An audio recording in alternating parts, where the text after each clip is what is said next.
This is Brother Eric, your local 308 full-time boogeyman, with today's report. It's Tuesday, September 21st, at the ATU Convention.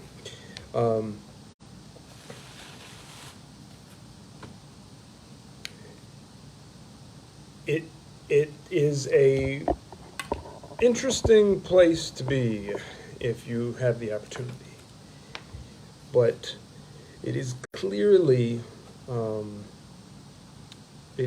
that our union has been compromised. We have agents of the politicians and the billionaire bloodsuckers of the poor at the highest levels. This is a personality cult and security racket.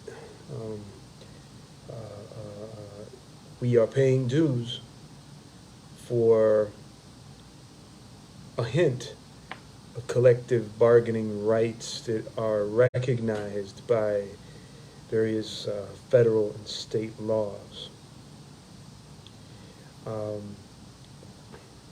The inability of leadership to tolerate criticism, accountability, and straight words from members is proof that our union is rotten to the core. The ATU is rotten. It's rotten. And most of the unions are the same. You're no different, even the Teamsters. Smart. I suspect Unite Here, possibly even CTU. I witnessed the president of the largest local in the Amalgamated Transit Union create a mechanism to stifle any hint of dissent, to extinguish, not stifle, extinguish any bit of accountability for his tyranny.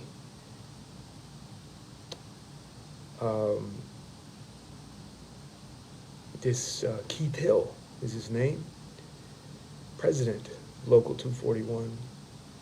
He is the most valuable asset to the Democratic Party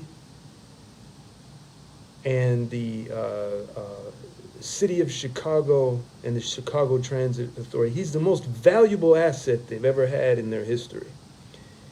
He is the iron fist of punishment against workers who want to organize democratically and fight for equal pay for equal work, dignity and respect in their workplaces.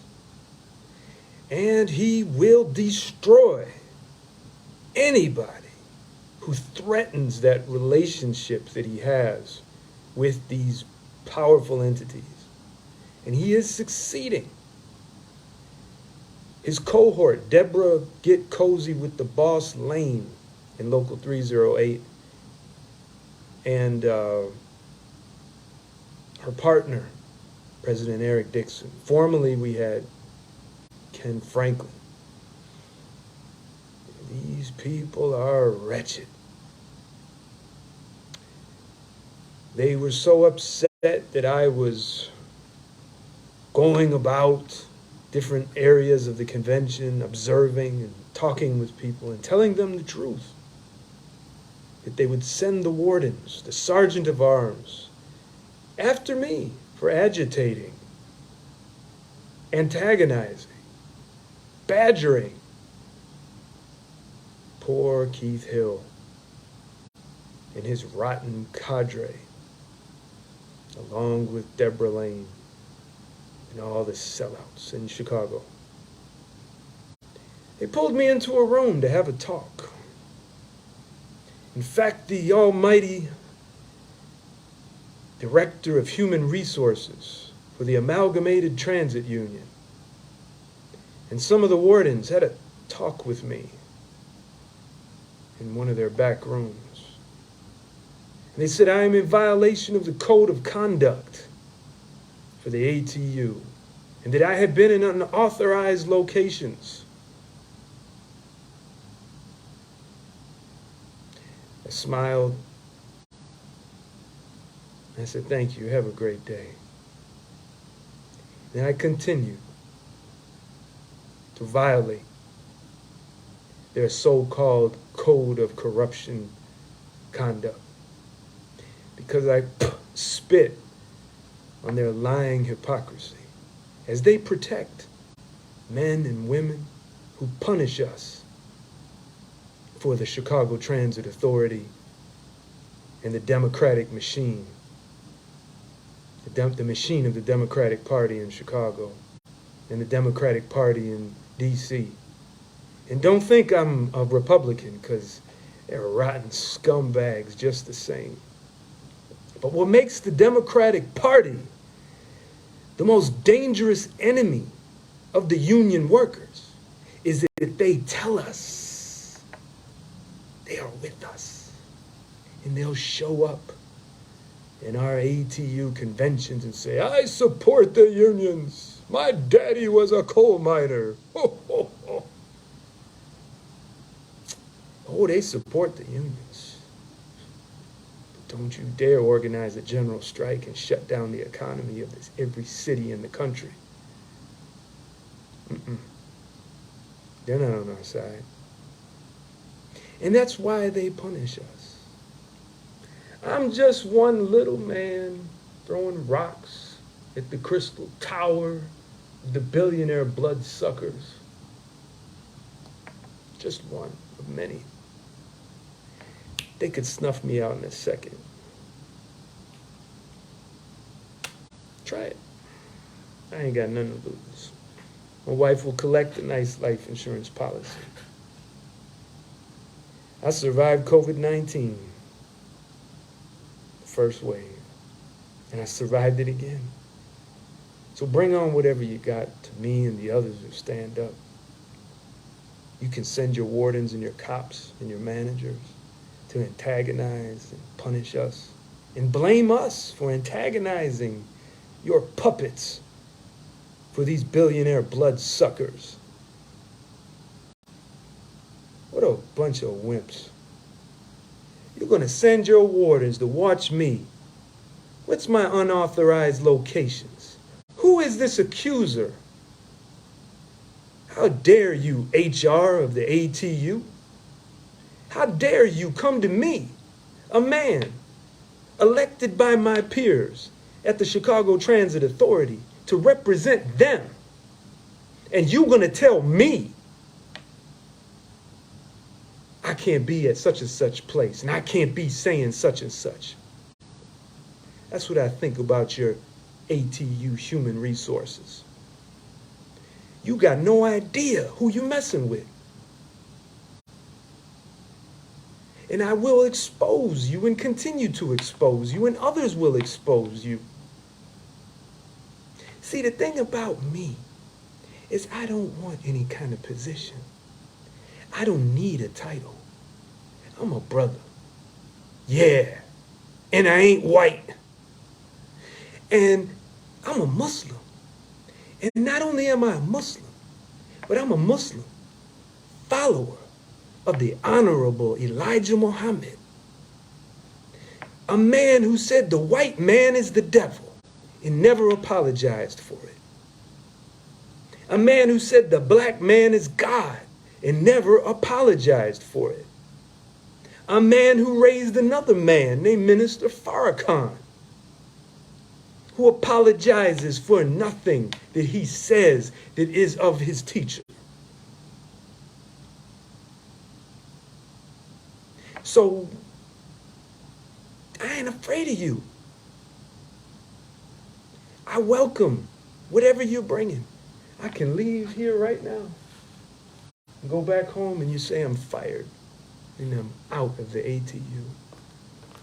As long as I ain't out with Allah, the God, I'm okay. But you see, you got other people that are standing up and they hear what I say and they read what I write. And it opens their eyes because it's the truth. And I ain't nothing but another dude that's just repeating what I learned from my experience and from others. So after you get rid of me, there's going to be another one, and another one, and another one. And eventually the members are going to take over the ATU. I got charges on the president of the ATU. Twice I've submitted them now. I'm going to make sure when it's time to speak, hopefully tomorrow, that I proffer those charges. John Costa, you ignored all of our pleas in Chicago for years now. And you kept telling us, take it back to the membership. And you know, every time we did that, Boss Hill and Boss Dickhead kept telling us we were out of order and they would adjourn the meetings during new business and would interrupt us when it was our turn to speak and wouldn't let us come into this and called the cops on us for that. Hell, told the managers to do such and such. No, John Costa, step down. Retire. Now, you're done. Even though I may be the sole nay against your general executive board this morning, and y'all laugh and mock at me as I defy your traitorous acts, the truth is the truth. And you can win all the people to your lies, but eventually they're going to see it. Those brothers and sisters that tell me, I don't like, you got to change your approach, Brother Eric. You can't always be angry all the time. Really? So you can't always be passive all the time. You're going to have to start speaking up and calling out these sellouts that you think are your friends. Because I guarantee you, as soon as you question them, they're going to treat you like they treat me. They want no questioning. They are the authority in their minds, not the membership. I had lunch today with the local 308 delegation. They held their nose and I held mine. I did get to talk with two coworkers, and we sat together and ate and sparred intellectually. But we knew who we are, and we know that we weren't on the same side. But I went there because y'all told me to go. Y'all told me in the poll, go to the lunch, Eric, swallow your pride or whatever you got, and give us some information. So we had about 17 of us, I think it was, maybe 16. And your dues paid for us to eat at Wahlburgers. And it had some really good food. I had a salmon salad, had some Brussels sprouts, and a vegetarian burger. It was delicious. I had some water, and my coworkers had some too. And people thanked Eric Dixon for the dinner, and he said, no problem. No, that's a problem, brother. You did not pay for the food. The members did. And when people ask me, oh, did you enjoy the food? I said, you know what? I thank the members for the food. I thank the members because they paid for this. Yeah. So I spoke with one of my nemesis, Brother Michael Overstreet. Very intelligent man, business unionist. But we talked about the very technical things regarding the supervisors and the instructors and this different kind of disparities between the different classifications regarding pay. We talked about the pension and how when you start young in your 20s and you want to get out, you know, with a full pension, you got to put in more than 40 years. We came to an agreement, and that is we need more people in the pension plan. We can change things around. he describes some actuarial contrivances that we might be able to negotiate. But the underlying problem with the pension is we don't have enough people in it. How do we get more people in the pension? Well, you hire more people, right? Yeah. But you start with full-time jobs for all. Oh, there you go again, Eric. You know it's never going to happen. The CTA's never going to give us... Stop! CTA is not about giving nothing to the workers. Their job is to take from us, not give. Even when you get a bag of popcorn and a little pin that says, thanks for coming to work today, they took from you in order to give you that. It is our job to take what we want from our employer, not sit down and have lunch with and grovel at the feet of the people who pay us our checks. The people of the city of Chicago deserve a first-class public transportation system. It will never happen as long as the employees live in poverty. As long as the employees have to work 50 and 60 hours a week to live in a decent home in a decent neighborhood.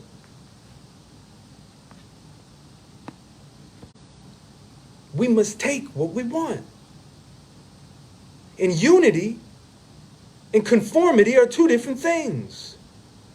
And it's bullcrap that the ATU is telling us from the top, John Costa, Kenneth Kirk, and all of them people, all the IVPs, they're telling us we need to be together. No, we don't need to be together with you. You need to get together with us. And stop getting together with them politicians and the bosses.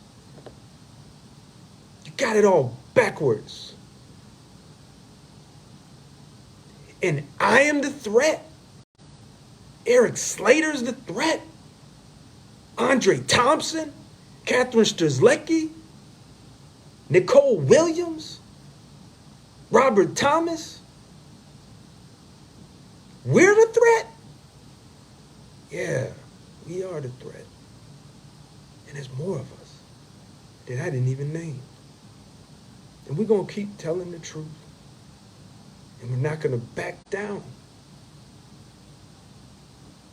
Send your wardens tomorrow morning to follow me everywhere I go. Because I'm going to continue to go into unauthorized spaces to investigate what you're doing in the dark. And I will share it with the membership, all of them who have access to the internet. You say that makes the union look bad to see us infighting? Well, you destroyed our union. And you use that kind of talk to get people to be quiet. You're hurting the union. That's where I differ with Brother Eric Slater. He thinks what I'm doing right now is hurting the union. You can kiss my butt. What he's doing is hurting the union. Because now he waits until he's completely fired to tell people what's going on. And he still really won't tell people what's going on. Because he doesn't want to hurt the union. And grovels at these idiots, shakes their hands, and he's telling a warden, well, I know you're here to protect the union. The warden's not here to protect the union. The warden is here to protect the status quo. They're here to protect business unionism and protect the officials. The sergeant at arms and the wardens, they had their own private brunch. It was private. It was private. Look, you cannot Step in, and they had a barricade in front of it so that you savages wouldn't come in. This is not a union. This is a racket. Brothers and sisters, wake up. Take control of your union. Cast these traitors out. We have to control our union. When you fight back, you inspire people. But when you just put your head down, oh, nothing's gonna change. They're just gonna get me. I just have to take care of myself and my family. I'm worried they're gonna get me. Nothing gets better. Just continues to rot. Just like this rotten ATU in this filthy Sodom and Gomorrah city that we're sitting in.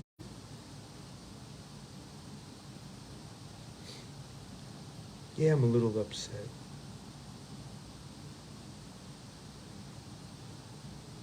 Too bad. So tomorrow morning, it may be my last day here. They may kick me out because I'm badgering and I'm in unauthorized spaces like a prisoner. And I was told that today. Well, you should be in the lecture hall because you're missing something. What? Missing them reading the rules? Missing another lame speech by a sellout union leader? Do the members need me to report that? No. Because they already know. Yeah. Thank you, Sister Kathy. That's it. They just want you to vote yes on the contract and vote yes on the proposals. I think tomorrow they're going to have a resolution to give the international vice presidents an 18% raise. For some reason, we can't find the resolutions on the ATU website anymore.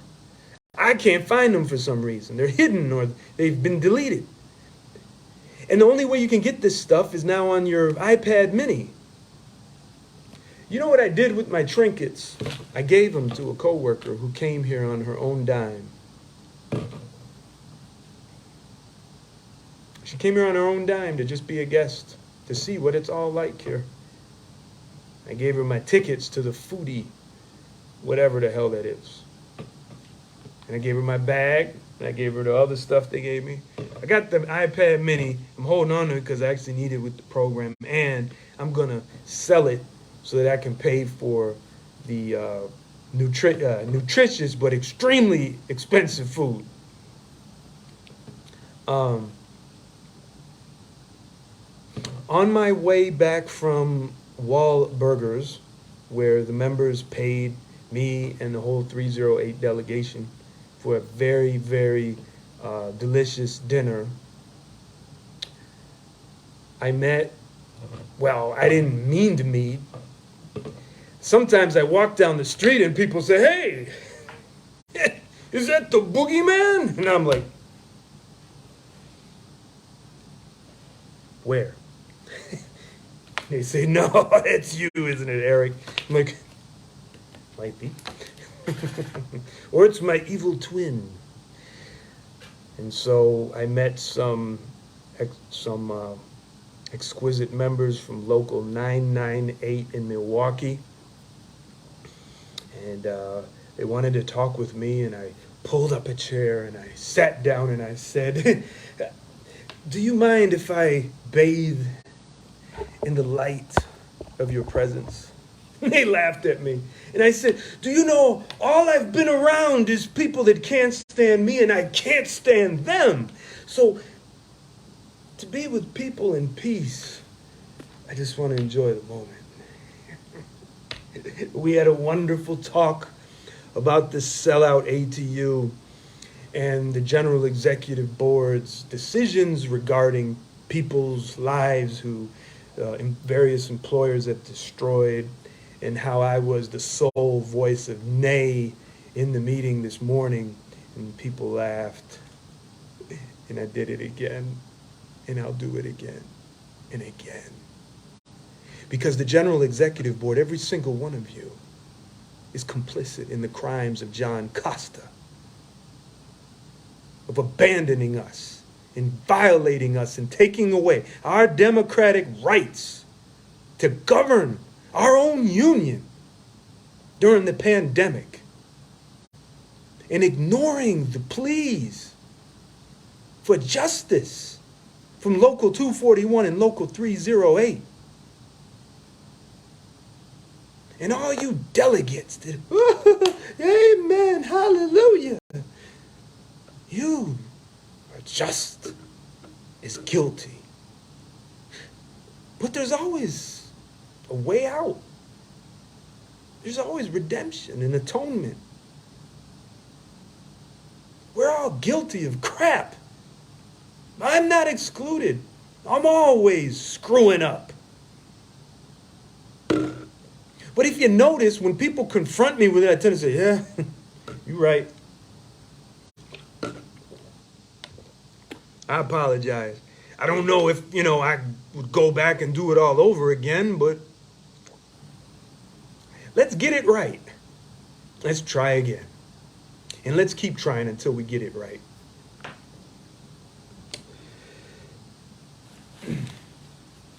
So these two delegates from Milwaukee, one was with First Transit, one was with MCTS, a bus operator. Both bus, but one is paratransit.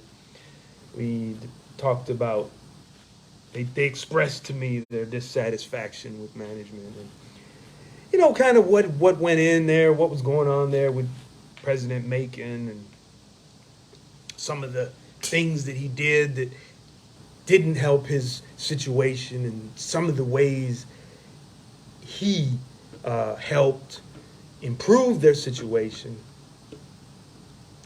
But when I began to tell them about John Costa, the president, the international president, I began to tell them about the international vice presidents and how they were going to try to get us to give them an 18% raise. They were shocked. And then when I said, yeah, they said, I got to read these resolutions. I said, sure, it's on the website. And we're looking and looking and looking. We're like, they're not here. They moved them or deleted them. For some reason, they don't want y'all to know what you're going to vote on. But thankfully, the enemy of the ATU, me, the one or one of the enemies who they must have wardens follow around and tell him, you're not in an authorized location, mister. You should be in that room. Luckily for the membership, I copied and pasted every single resolution and bylaw you scumbags are trying to force down our throats. And I have it all online for the members to examine. And I'm going to open it up to everybody in the whole ATU. Go ahead, vote on this stuff. Thank God for copy and paste, right, Kathy?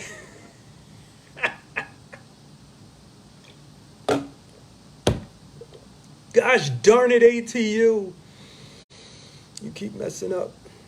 But see, I'm doing my job as a member. I'm holding the leadership accountable. One of my coworkers said, do you want to be at this convention? It doesn't seem like you want to be here. I said, hell no, I don't want to be here. I said, then why are you here? There's other people that wanted to go that should be in your place. I said, I'm here because members voted for me to be here. But you don't want to be here. No, it's not about what I want. It's about duty. It's about giving back. It's about doing for others what you would like to be done for you. Most of y'all are Christians out here. What book are you in? What book are you in? I don't know. You read the Bible?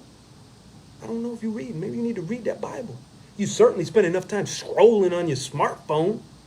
You got a Bible app or something? Because you don't exist here just to consume and to take what you want and to make your life comfortable. You exist so that those who come after you can have a better life. So when y'all voted me to be a delegate, and I said, oh God, and I dreaded coming here. I dreaded it. I said, God, Man, I know they're going to try to do something. They're going to make sure I don't come. Well, I came. But it's a duty. But no, I don't want to be here. But it's a duty. I said to this coworker, I said, I got a question. Did you get vaccinated? Yeah, but I had to do it. I had to keep my job. I said, oh, so you just had to do it. But did you want to do it? He really wouldn't answer me. But the coworker didn't want to get vaccinated. I certainly really didn't want it either.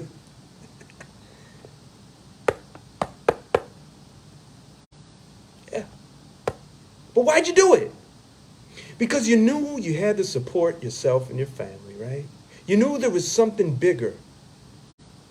You made that decision. Whatever you think about the vaccinations or not, no one deserves to be fired if they're not vaccinated. But we can thank Eric Dixon and Keith Hill for letting that happen. Yeah.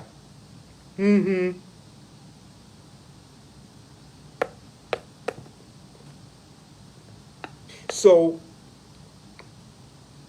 I'm here for duty. Just like I pray my 5 daily prayers. Why do I do it? Do I really want to do it? No, I really don't want to do it.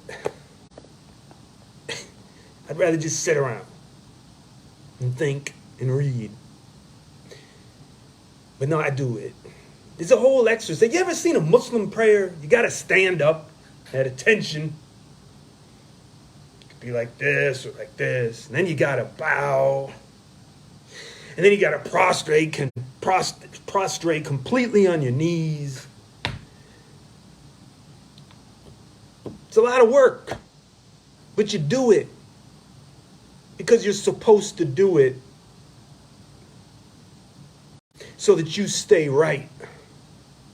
It's your duty. It's called obligatory. In Arabic, we say it's fard. It's obligatory. It's not like you have a choice in the matter. So every one of you watching this boring video, you have a duty to those who come after you. I'm sorry.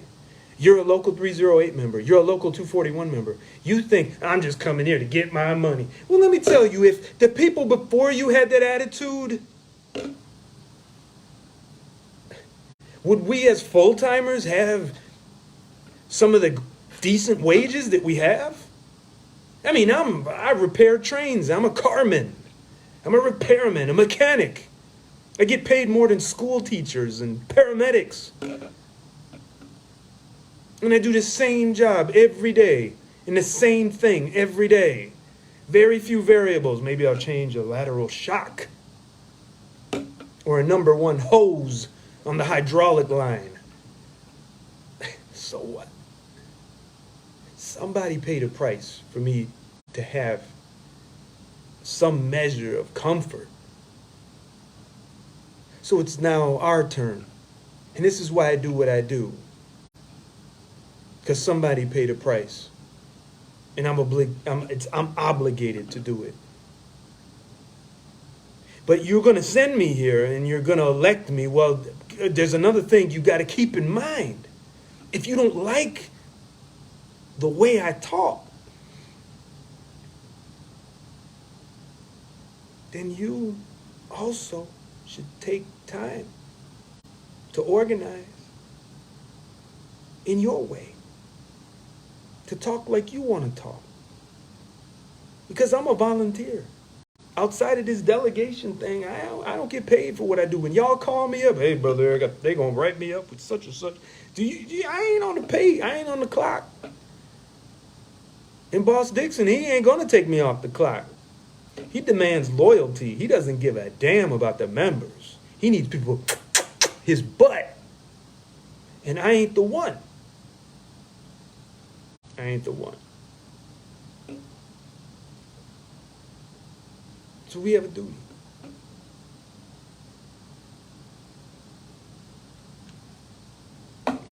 It's no accident that the only people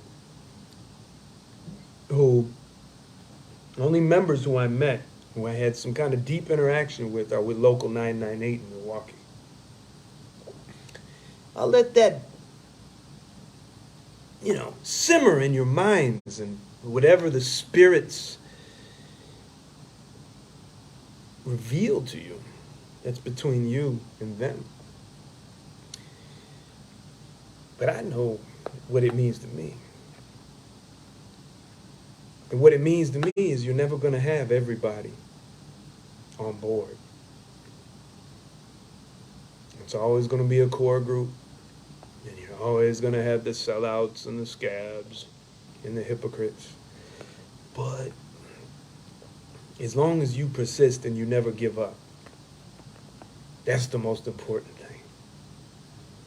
They may send me home tomorrow for being in unauthorized spaces and badgering the wimpy business union bosses, agents like Keith Hill. And some of you are saying, don't do it, don't let him kick you out. I ain't let nobody kick me out, but I can't stop them from doing what they want to do.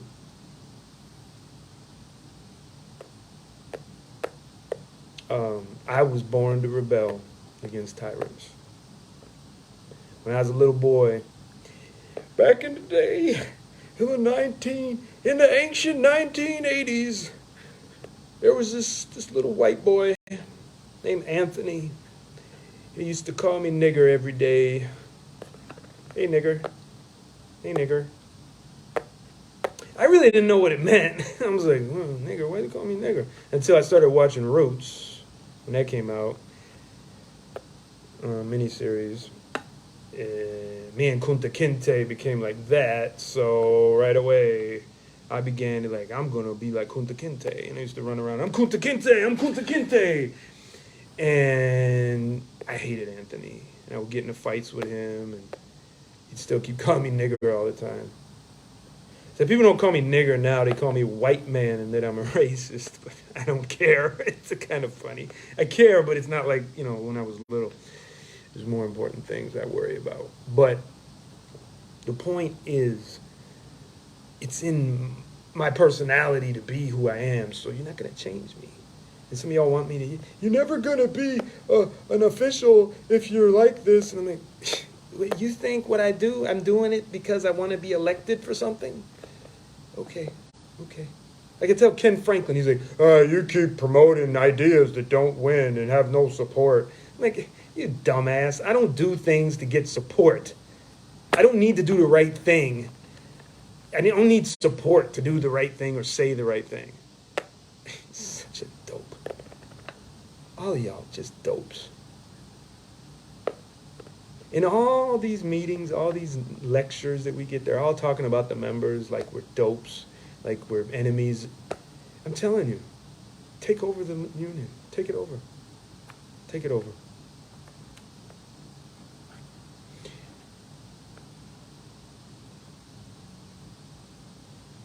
So, yeah, that's about it. F. John Costa, F. the Sergeant at Arms. I don't worship you. I just smile and say, okay. And I just keep doing what I do. So, dear members, I'm sorry to disappoint you, but I'm not going to kiss these people's butts. I'm just not going to do it. We've lost too much. We're going to lose more.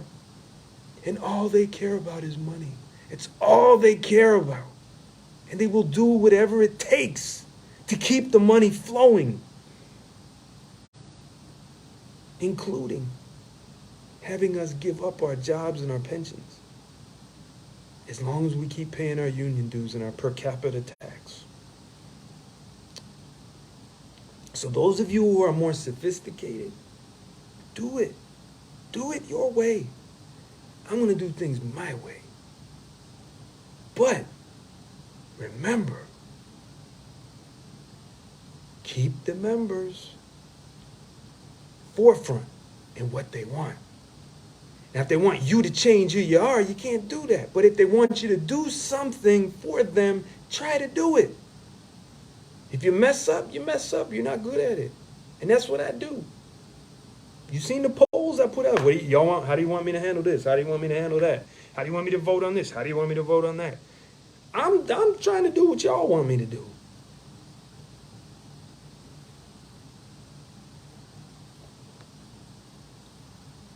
That'll be it. It's a long one. And I figured it might be my last, so, but I don't know. We'll see. Only God knows. And if God wants me to be here, the wardens, and Sergeant at Arms and John Costa and Keith Hill can't do nothing about it.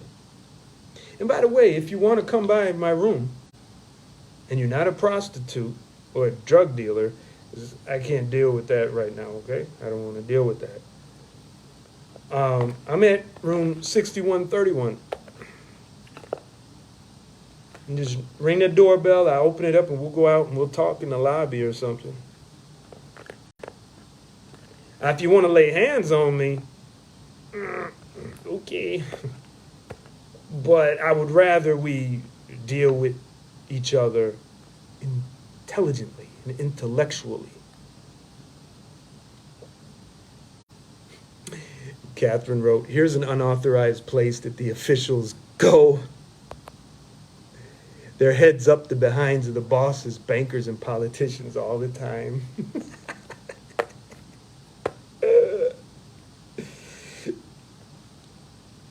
Yeah, they do. And we do have a bankers convention going on here at the same time. So I'm thinking, oh, wow, this would be a great time for like protests, right? Can you imagine the ATU convention here? And then we're like picketing the banker convention? Oh, man. That would be great. That would be great. But we got a party. You know what they're doing right now? They're on a foodie tour. A foodie tour. Whatever that means, a foodie. People tell me what it is, I keep forgetting. It just sounds so stupid. So last night was a Michael Jackson tribute concert, and today's a foodie tour. This ain't a union. This is a joke. Hey, and that's what I said. So come on and kick me out the ATU. Go for it. I don't care. But you can't kick me out of the favor of Allah God and the man who came, and Allah who came in the person of Master Farah Muhammad. You'll never, ever be able to kick me out of that. Never. Because before I was at the CTA, I was a Muslim. Before I was that, had my own business. Before that, I was a Muslim. Before I had my own business, I was working for others, and I was still a Muslim. So he provides for me and my family no matter what happens. So do what you want to do and fire me and kick me out. I don't care. I ain't breaking no rules. But you can be unjust to me. But just you watch what the God does to you as you oppress the poor righteous teachers, the 5%. Yeah, go ahead. Do what you gotta do. Room 6131. You got your guns and your knives. Bring it. I'm right here. Because I don't have a gun and I don't have a knife, but I got a God. You can try to poison my food, but I'm very particular about what I eat and where I go. So, 6131. Come on by. After 7 p.m., please don't. I got to go to sleep. So if you want the ambush, that might be a good time. That's how they got Fred Hampton.